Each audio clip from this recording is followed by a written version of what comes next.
కుబేరాలో multi starrer movie sir. అంటే ఇద్దరు stars. So versatile actor Dhanush గారు, అలాగే నాగార్జున గారు, ఒక పక్క ఇప్పుడు మంచి ఫామ్లో ఉన్న రష్మిక గారు, వీళ్ళందరూ ఉన్నారు.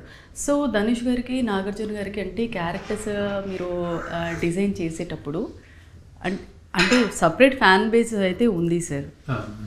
సో ఎలా బ్యాలెన్స్ చేయగలిగారు? అంటే కథను బట్టి తీసుకున్నారా, లేదంటే ఇద్దరు స్టార్స్ ఉన్నారు కదా అని వాళ్ళకి తగ్గట్టు వాళ్ళు ఎలా చేసినా చూస్తారు ఫ్యాన్స్ అనేది అది మైండ్లో పెట్టుకున్నారా?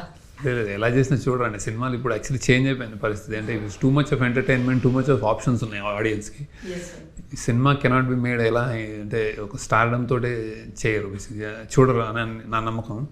ఇది జనరల్గా ఇప్పుడు వాళ్ళిద్దరు స్టార్స్ ఉన్నారు, వాళ్ళ ఫ్యాన్స్కి సాటిస్ఫై చేయడం అట్లా కాదు. కథకి యాప్ట్ ధనుష్ అని, యాప్ట్ నాగార్జున అని తీసుకోవడం జరిగింది. అండ్ వాళ్ళు కూడా స్టార్డమ్ మర్చిపోయి, స్టార్డమ్ కాదనుకుని ఒక నార్మల్ ఆ క్యారెక్టర్లో ఒదిగి చేశారు ఇద్దరు.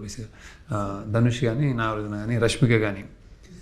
సో ఇది కథని నమ్మి చేసిన ప్రయత్నం అన్నమాట, నాట్ స్టార్డమ్ అట్లా అని. ఇది పాన్ ఇండియా కూడా, ఎందుకంటే అది సినిమా బాంబేలో ఉంటుంది. సో బాంబేలో ఉండి లాంగ్వేజ్ ఇష్యూస్, జాగ్రఫికల్ ఇష్యూస్ ఇవన్నీ ఉంటాయి సినిమాలో. సో అందుకే అది పాన్ ఇండియా అయిందంటే ఎవరైనా చూడగలుగుతారు. బాంబే అందరికీ తెలిసిందే కదా, ఫైనాన్షియల్ క్యాపిటల్ అని. సో అలాంటి నేపథ్యం ఉంది కాబట్టి ఎవరు స్టార్ నేనేంటి అట్లా కాకుండా పాత్రల్లో ఒదిగి చేశారు అందరూ.